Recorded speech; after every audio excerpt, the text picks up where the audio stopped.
एक जण दरिंदर म्हणाले की बाबा जरांगे पाटलाचा बोलता धनी कोण आहे, म्हणजे जरांगे पाटलाला स्क्रिप्ट कोण लिहून द्याले, जरांगे पाटलाला बोलायला कोण लावायले. तर लक्षात घे बाब्या, जरांगे पाटलाला बोलायला कोण लावायले, जरांगे पाटलाला बोलायला कोण लावायले कळलं का.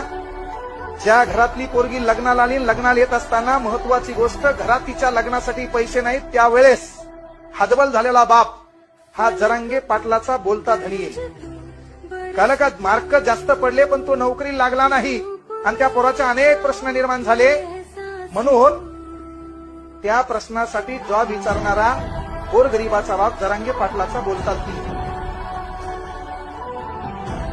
शेतात पिकवलेलं पीक आहे, त्या पिकाला भाव मिळत नाही म्हणून अर्धा लिटर रोगर स्वतःच्या घशात ओतणारा आणि स्वतःची अंतयात्रा संपविणारा, स्वतःचा देह संपविणारा गोरगरीब शेतकरी म्हणजेच जरांगे पाटलाचा बोलता धनी आहे.